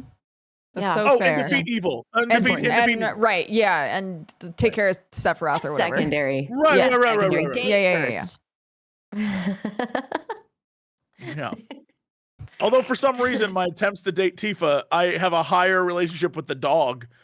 So I don't know what that means for me. I don't know if I'm gonna get the right date or not. I don't know. Can you go on a date with like anybody in the group? Technically, you can go on a date with every single character. I love that. Wow. Yeah. That's nice. Whoever you have the most relationship with, it's the person that shows up to be like, let's go out. So I don't know. But and the worst part is you can't tell who you have the highest relationship with until the end of the game. Apparently, it doesn't give you the stat. It only shows you a little thing above their head that goes from like purple to slight green to blue. And at full blue, you're maxed out or something. I don't know. But you don't have numbers until the end. So someone could be the person that wins the date by like 2 points, but you wouldn't know. Right. Oh. So you can't choose. You can't be like, all right, so I want to go on a date with you. They No, just the have to be person like, no. comes to you.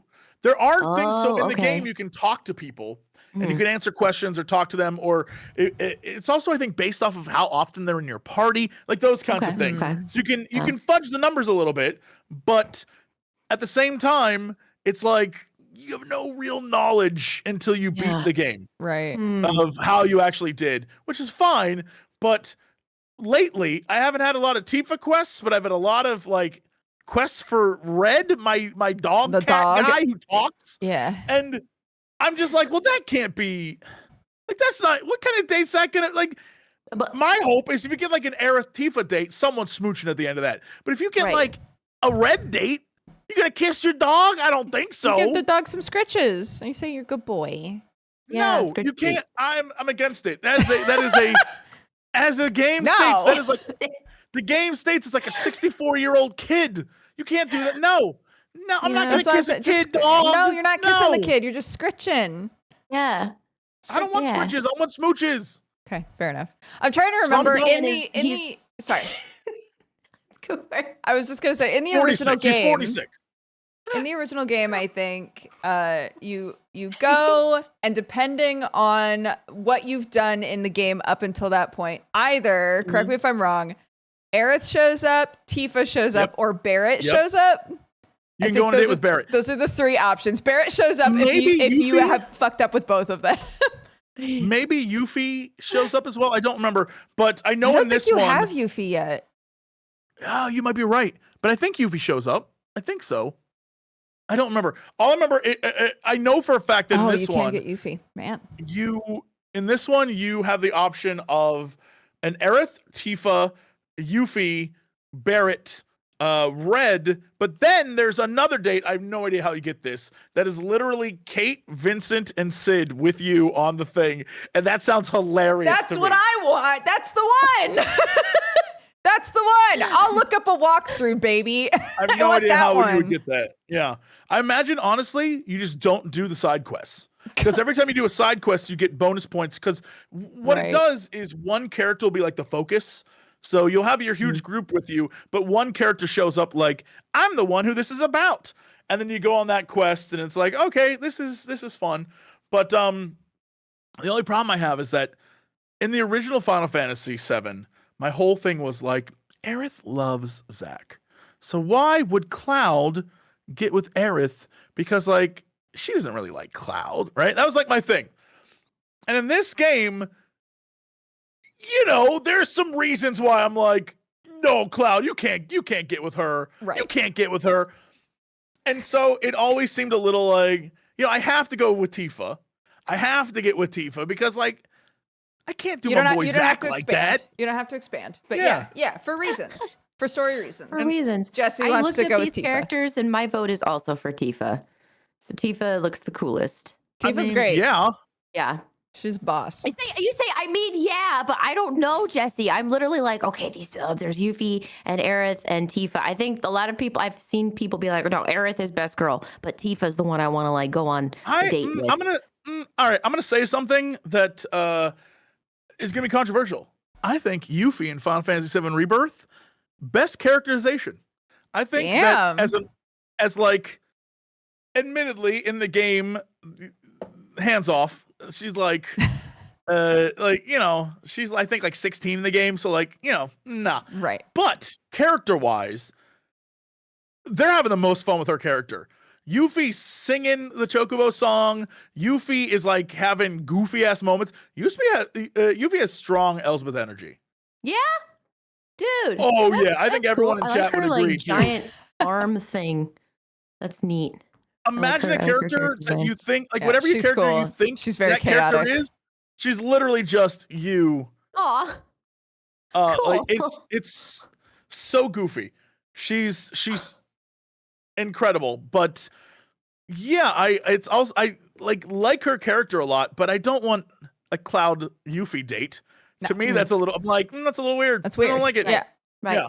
Right. So really, all I got's Tifa or Barrett, but Definitely. I know that Barrett and Cloud aren't gonna kiss. So like, what is even the point? So it's all about Tifa in the hope that I get some smooches. I don't know if there are even smooches in this game. I'm here for it.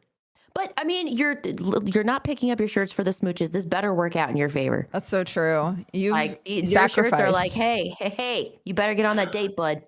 I know. Yeah. Okay, so now I looked up Banishers also because that looks really fun. So what is Banishers about? Tight. Banishers Tight. is so so good. So it's like a semi-open world game. It takes place in New England. You're basically old-timey Ghostbusters. Okay. So you're playing as these two people, Antea and Red. They are in love, dude. And they're coming from Europe. They've been called by a friend of theirs who's part of a new settlement in New England. And he's like, guys, awkward, but the town that I've been trying to help settle in for 10 years or something is mega cursed, and we can't figure out how to fix it. So you show up as the Banishers. Everybody in this universe is very aware of what Banishers are, but it has a very, very strong religious level to this game. Big Puritan culture sort of a thing. Okay. So you show up and you're trying to, without spoiling too much, you're trying to fix whatever is going on in this area called New Eden. And it is so good. Speaking of good characterization, they do such a good job of writing these characters where you're really rooting for them. You really fall in love with all of the characters. Everybody's got a lot of depth. There are so many quests that are really it's a don't nod game. So there's plenty of stuff going on in this game that is choice based because you're I love choice based stuff. Yes. All of the side quests are directly connected to the main quest, and depending on how many of them you do or how you do them, it changes what's going on in these different areas that you visit and how it affects the end goal. And the information that you're working with, because you find out so much about the curse by doing the side quests, right? It's so good. It looks so pretty. It's beautiful. Wowza. It's great. The combat, if any of you played Vampire, the combat in Vampire was the combat in this one at first is really rocky, I think. But they give you a lot of ways to customize how you want to do combat. And so at this point now, I don't mind the combat at all. It's pretty fun to get into fights at this point. But at the start, I was getting so frustrated, dude. So it takes a little bit of leveling and getting new abilities and stuff before I think you can really get into a groove with it. Cool. But yeah, so well written, such a cool setting. I love it. Highly recommend that game. List of games to play. Yeah, it looks really neat. It falls directly into that category of this game they made for adults, I think. You know what I mean? It's a game that's okay, we're gonna tell a story. It's gonna be an adult-ass story. We're not gonna get crazy with it. It's gonna be the most down-to-earth story about ghosts you can play this year. You know, it's everyone's very no, we're real people. We aren't I don't know. Yeah. The relationships feel like there's stuff there, which I think is a very don't nod thing where it's okay, we took a lot of time to make everyone feel like they, actually are in a relationship, or these characters actually are real people, things like that. Yeah. Cool. Yeah. Nifty. It's really cool. And it's been fun to stream it because there are things where you're well, surely this happens no matter what. And somebody will be in my chat that did not happen in my game. And you wind up going what did I do that made this so drastically different, So it's really cool. Yeah. Cool. Oh gosh, yes. I love stuff that happens where it's multiple choice, multiple endings. I mean, when games first started really doing that and bringing it to I don't know, a more common form of here's what you can do to affect the outcome. Unreal, just unreal. I love that concept. Cool. I'm gonna play this. It looks pretty. It's great. My gosh. Yeah. I totally forgot that while we were talking about Terra Nil, I forgot that I had downloaded the demo for a game called Preserve. I haven't played it yet, but I saw the video for it and was like, oh my God. Essentially, I'm trying to think of what those are called. Those little tiles that would be sort of like civilization tiles. Mm-hmm. Yeah, like hexagonal tiles. Yeah. And you're building up this world and you have cards that you then put down on the tiles that can create biomes and different things. Then you can put the animals on it. It's really cool. Yeah. I haven't played the demo yet, but my hopes are high. I was like, oh, okay. So I just downloaded that last night, and I'm very excited to play. I'm trying to remember. Oh my gosh, I play it with my kid all the time. What's the name of? There's another game that's similar to that has a German title where you like place down tiles, and depending on like if they're like a city tile or a Dorfromantik. Thank you, chat. It reminds me a lot of Dorfromantik. Mm-hmm. What is Dorfromantik? Oh my gosh, it's great, but they look very similar, like very similar games. Oh wow, yeah. Mm-hmm. But this one looks like it's about creating cities and stuff. And Preserve is about creating, at least from what I can tell, biomes and places for animals to live and making so like, okay, well, you need to have the water flow in this one place so you can like grow grass down here. You have to move stuff around.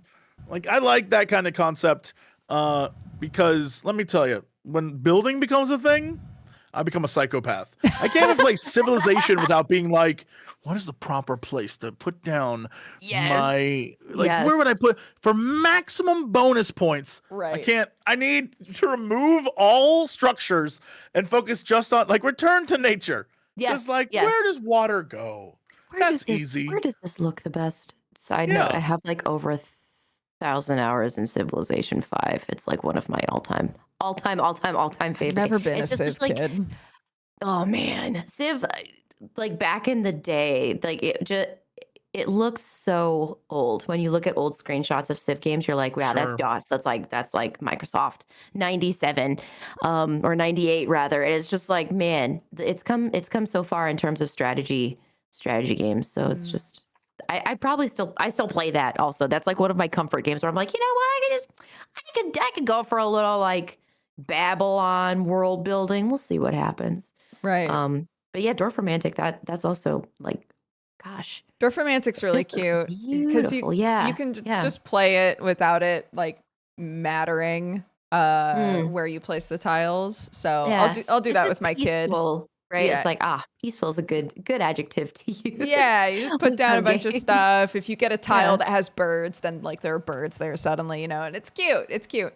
But Preserve sounds like it's got even more strategy beyond what Dorfromantik has. But I just realized, wow, I have no evidence of Civ 4 hours, probably more than any of these.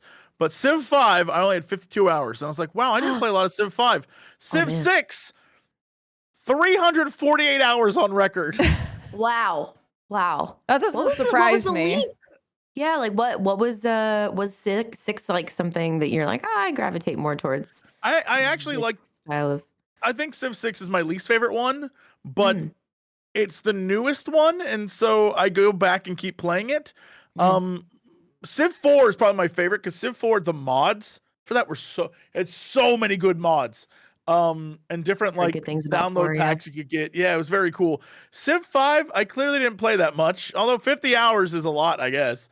But for some reason, Civ 6 is just the one where I was like, well, I always have it on my computer, so I guess I'll play. I want a Civ 7 so I can move on from playing 6 because 6, it's all right. It's fine. It's all right. But it just like scratches the itch. It's there. I'll sometimes go back to like a Total War game. Or I'll sometimes go back to like a city builder, and that'll be the thing I zone out to for a while. But for some reason, Civ 6, I'll just like, yeah, I guess I'll go back and play that, and then I'll keep playing for a while. What would you? And then I'll be like, all right. What would you want out of a Civ 7? Like, what would be an update? The number one thing I want is so pointless and stupid. but I want it so badly. At a certain point in time, they got away from city focus to like, oh, you want to put shit on the tiles and you want to. There was a moment, a glorious moment, in like Civ 3-ish, Civ 4, where you could look. Actually, I think most of the early Civs, even 1 and 2, you could go to your town, your main city, and you could see them building the buildings. And you could see the back, like you could like, oh yeah, that's where I put one building and this building. Yeah. They got rid of that, and now all you can see is like the little thing they want you to see, or like the Civ 2 throne room. That was cool shit. Yes, dude. They don't have Civ that anymore. 2 with like you'd go and your advisor council was all actual like filmed people. Yes. Like the fucking the commerce, the treasury guy was like Elvis.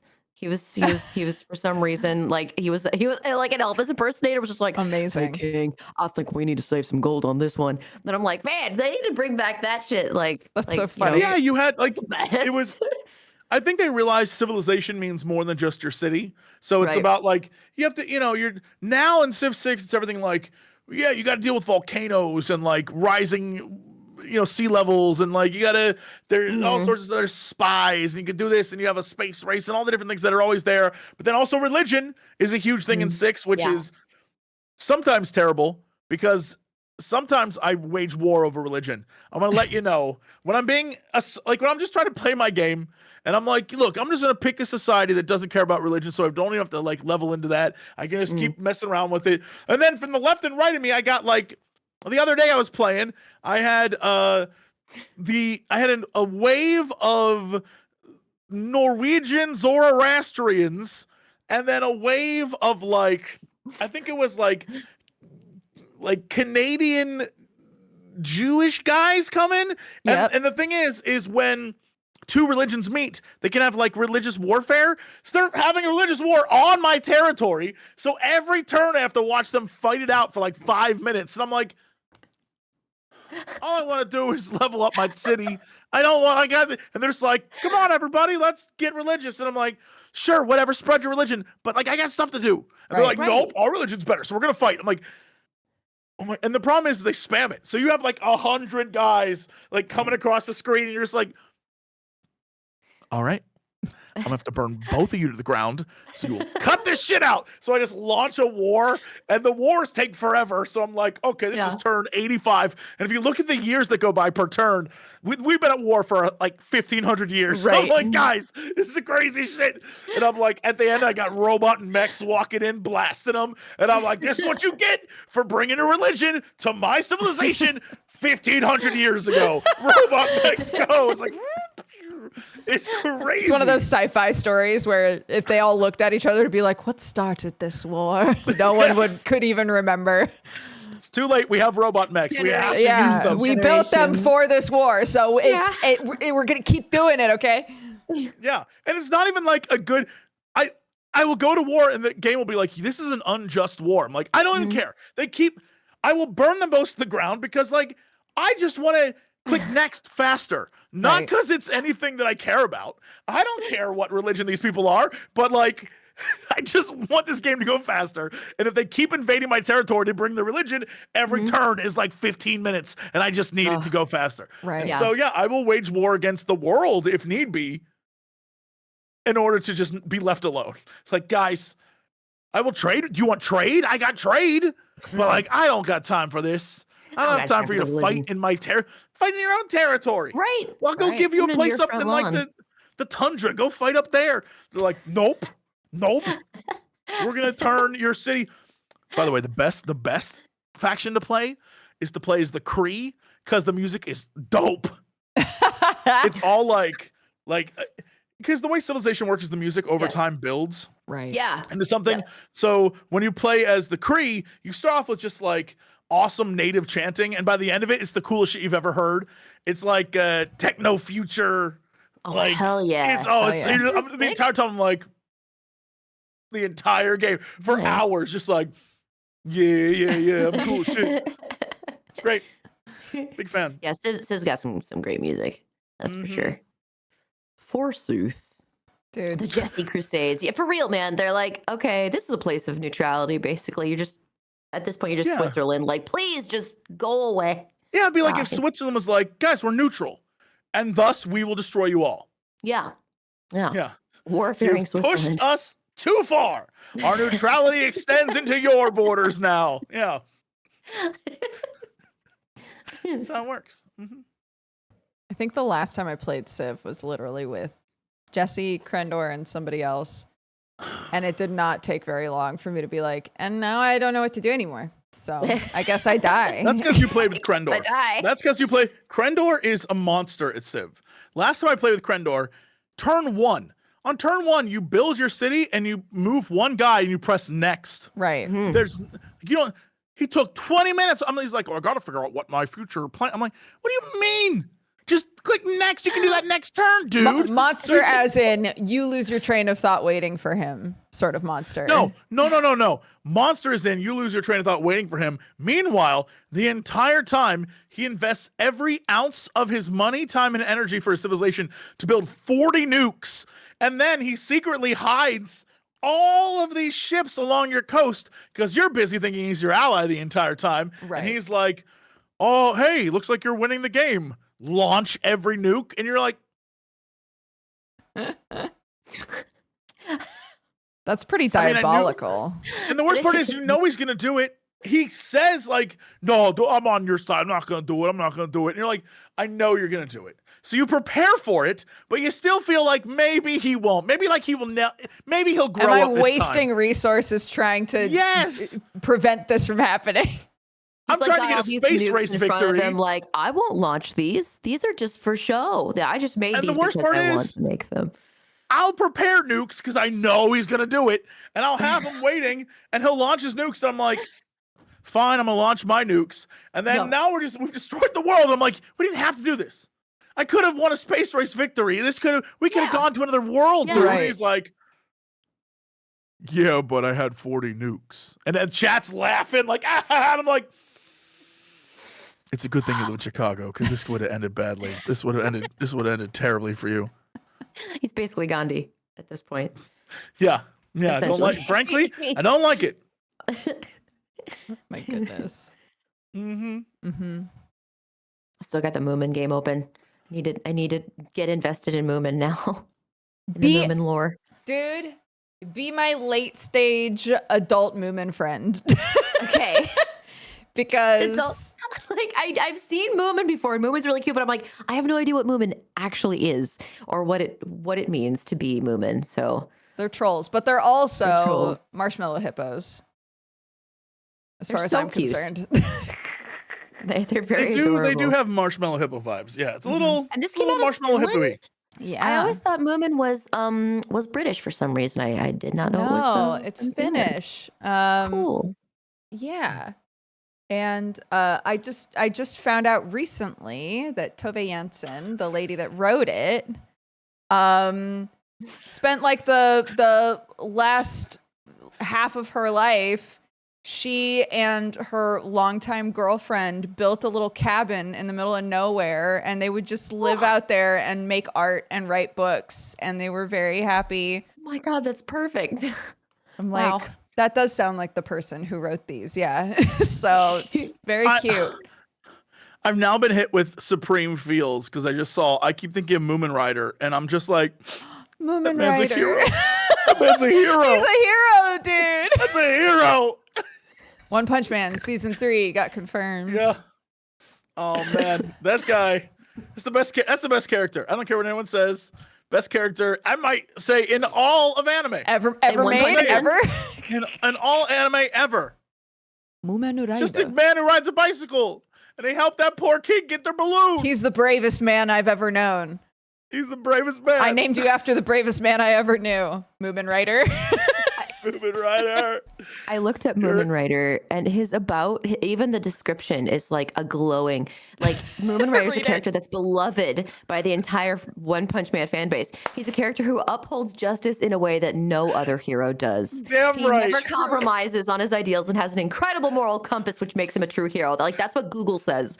Google's like just holding this man to a very high standard. He's just a dude on a bike. Just a dude on a bike. God bless. That's what makes it so good. It's a world of wacky heroes with crazy abilities, and he's just a dude on a bike. 5 episodes of One Punch Man, and I liked it, but I didn't. I don't even know if I got to Moomin Rider. I don't know if I've seen Moomin Rider yet. Yeah, he shows up a little ways in. The end, it's like episode 9 or something. Okay. It's like much later, but what a hero. What a hero. Truly the greatest of us. The greatest. Like, it's played for such good comedy too. It's like I'm trying to think. It's like Sea King or something. He fights, and he just like gets his ass handed to him the entire time. But like, that's not the point. The point is that he went for it, dude. He got back up. He knew he wasn't gonna win, and he still did it anyway. And you're like, it's a hero. He's a hero. And they got that little kid crying, like, you can do it, Moomin Rider. It's like, oh, it's so good. He's the best. He's the best character in the history of anime. I don't even care. Man. I feel like, Elspeth, we've exposed you to so many things today. So much. I'm like, I don't know Final Fantasy. I don't know Moomin Rider or Moomin. In general. But now I'm like, wow, I've got so many different flavors here on my plate, and I'm excited. Lots of tabs really to leave up. Yeah, dude, I've got so many tabs open. I'm like, all right, this is awesome. Oh yeah, wait, this is the perfect bridge. Elspeth, we've exposed you to many things today. Yes. Oh no. Yeah. But yes. Did you know that at the end of every Geekenders, we ask our guest to suggest something. It can be a show, a movie, a comic, a game, anything that you think people should give a shot. Oh, what's something that you think is great? Shot. Yeah. Oh man, I think so many things are great. Okay. Okay. It's okay. Take a minute. Yeah. Do you need a minute? Because I can recommend something to everyone real quick. Ooh. There's a movie with Nicolas Cage in it, and I cannot remember the name of it, but it's an absolutely fucking great movie. Okay. It's about dreams. Help me out here, everybody. Yes, I know exactly what you're talking about. What is it? It is what the is movie. It called? It's the movie where he starts showing up in people's dreams, and it's so well done. Dream Scenario? Is that the name of it? Dream Scenario was so good. I definitely recommend that. It's probably like I looked at Nicolas Cage, right? I'm like, yeah, I think he's an actor. But then I saw this movie, and I'm like, oh man, he's so perfect for that role. He was just so fucking good in it. So I really recommend Dream Scenario. That was a good one. Can I recommend multiple? Because now I'm like going through a bunch of stuff. Crazy. Okay. Yeah. I also recommend Poor Things. I just saw that. It's like visually probably one of the coolest movies I've seen in like a really long time. I know it's like it's kind of everywhere, right? It's like, oh, it's just one fucking Sundance or whatever. But you see a little like bracket or whatever. You're like, oh, that must be like highly rated, I guess. But I really enjoyed Poor Things. I thought it was great. I started a game called Chance of Sinar. I don't know if you guys heard of that game is so good. Yes. Holy shit, so good for gaming. I also finished Poppy Playtime, which was I know a more popular but also horror really good. game? I thought that oh my god, it was like so colorful, right? So colorful and comic like, but also I just like the lore a lot. I love fucked up like, ooh, this is like, ooh, it's a nursery, but shit went down here. So I recommend that. Yeah, so like four separate things there. So I love that. Stuff that was really good. I also recommend Dredge and Dave the Diver, both because they had like a crossover both of those games. But they're both independently such good titles. I really, really loved both of those, and I'm still going through them. Actually, I'm trying to like 100% them. Fucking Lies of P was one of the best games I've played like in a very long time, just because it was like I thought the combat was so fun once I started to figure it out and be like, I'm just parrying this whole entire time. Like the whole time. Parrying, oh my God, is such a game changer in that. Yes. It's such a game changer. I'm like, once you learn about like the rhythm of it, it's like, this is so fucking fun. I called him Timmy the whole time, like for Timothy Chalamet. I don't even remember what I called him Oily Timmy the whole time. I don't remember what his name was. I'm just like, this is Timmy. I'm just gonna call him Little Timmy. And every time he died, I'm like, I'm so sorry, Timmy. I failed you, because it wasn't his fault, right? I'm like, this is fucking my fault for failing Timmy. But he's just a good puppet, game. dude, or is he? He's just a puppet. I would skip like all the dialogue. I was like, I don't really care about the dialogue. I'm terrible. I just wanted to play the game because I was like, this is just fucking fun to play. To me it was great. They've got DLC coming. Probably, yeah. DLC, yeah. So there's DLC coming. Yeah, I would say that those are probably like the ones that really stuck with me in the past few months that I've been playing games. I tried Cyberpunk again because I was like, guys, what am I missing with Cyberpunk? I don't know what I need to get, what I need to glean in order to really, really enjoy Cyberpunk, because a lot of people were like kind of like enjoyed a bit of a revival period the last couple months. And I still am like, what is it? I don't know what it is that I can't like really like about Cyberpunk, you know? I still haven't really played it either. Please. Can I help you understand? Please, yes, because I've tried. I put in hours. I've tried different intros. Sure, also, sure. like the Nomad. Now I get to like, but even the Nomad comes back to the city eventually, right? Where they're like, oh, it's time to start shooting and hacking things, and I'm like, I just don't know if I'm a shooter hacker person. No. When you get back to the city, when you come back to the city for the first time, leave your home, head left and up and around, meet the greatest character who ever existed in video games, save his penis. Okay. And then once you saved his penis, come back to me and tell me you don't get it now. Okay. I don't think I ran into the person that needed their penis saved. So maybe that seems like a problem. Yeah. Mostly for me.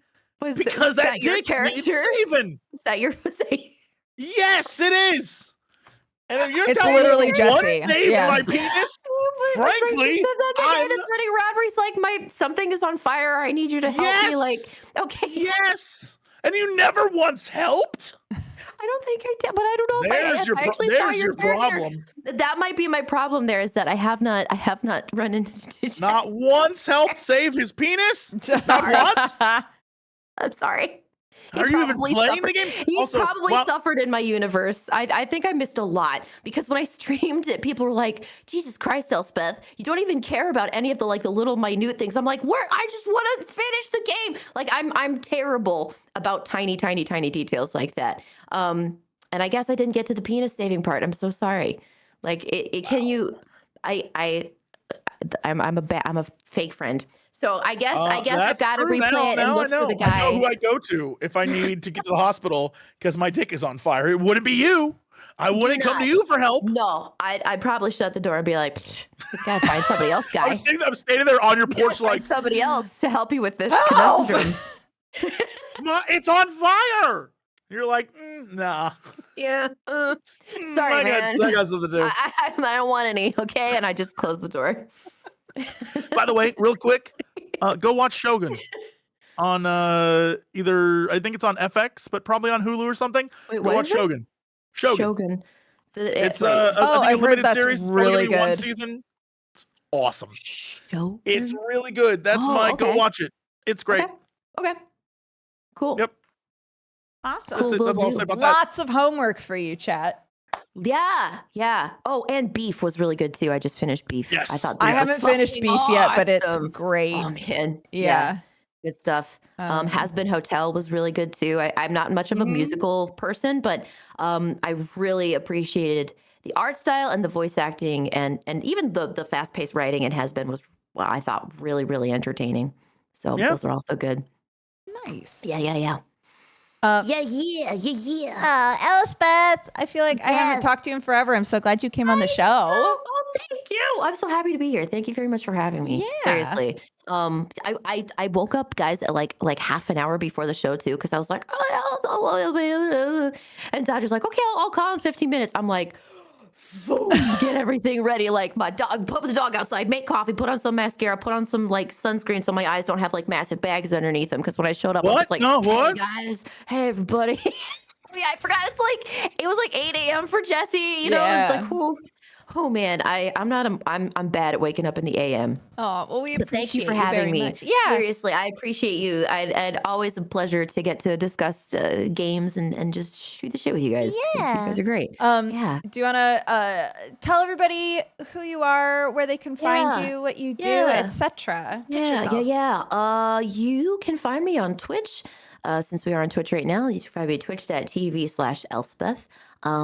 I do stream and junk. I do a lot of voiceover stuff. If you're playing Crypt of the NecroDancer, definitely stick around for Crypt, the NecroDancer news, because it's very exciting stuff coming Whoa. out. I can't say much, but that's all I will say is that there's extra stuff. So I played Cadence in NecroDancer if you're curious about that, and yeah, I also did an anime. I was in an anime for the very first time. So if you have Netflix and you have seen Gamera Rebirth, I play a character in that as well, called Major Innocuous. So that was really, it was my first anime that I ever did voiceover. I'm like, this is really exciting.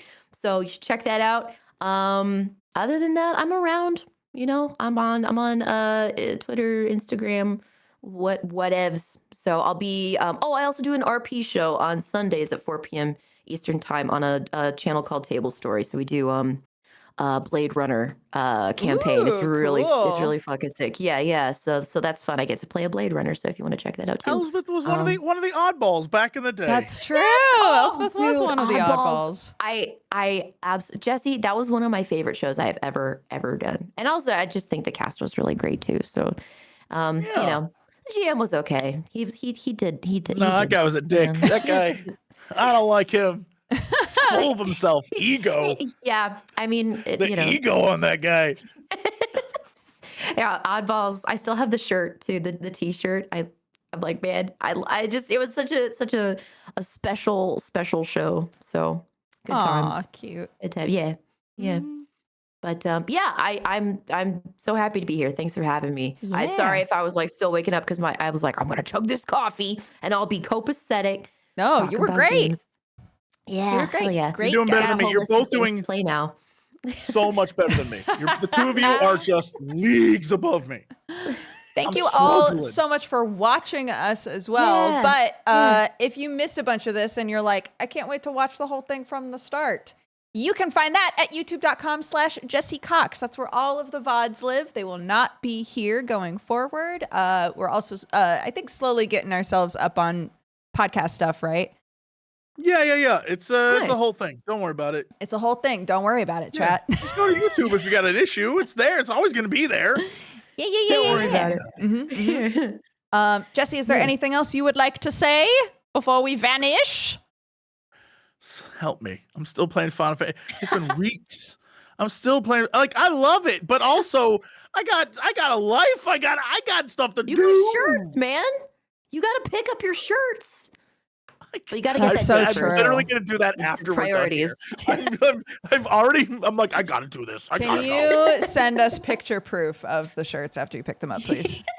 That's too much pressure. I don't want to I could still just be sitting here for another 3 hours. Don't put this on me. You put this on you. Yeah. You said out loud, I'm picking up the shirts after this. Yeah. So like a nice shirt, maybe like suit top. I don't remember what I took a lot of clothes. Anyway, thanks for watching, everybody. Thanks for watching, everybody. Have an amazing weekend, and we will see you guys next Friday. Bye-bye. Yeah, you know what time it is. It's time for the Geekenders podcast. MegaRan, Jesse and Dodger, what up? Let's go. Yo, it's the weekend. Yeah, it's time to geek out. Let it begin. Go on, stream and shout. It's Jesse and Dodger, so give them a follow and see what the Geekenders are all about. Yo, it's the weekend. Yeah, it's time to geek out. Let it begin. Go on, stream and shout.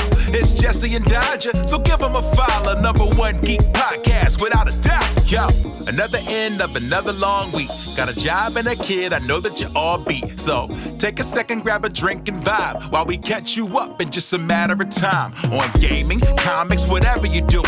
If you're nerdy like us, then you know you should tune in. Thank you for sharing our world with us. Now follow, subscribe, and turn this up. Yo, it's the weekend. Yeah, it's time to geek out. Let it begin. Go on, stream and shout. It's Jesse and Dodger, so give them a follow. #1 geek podcast, without a doubt.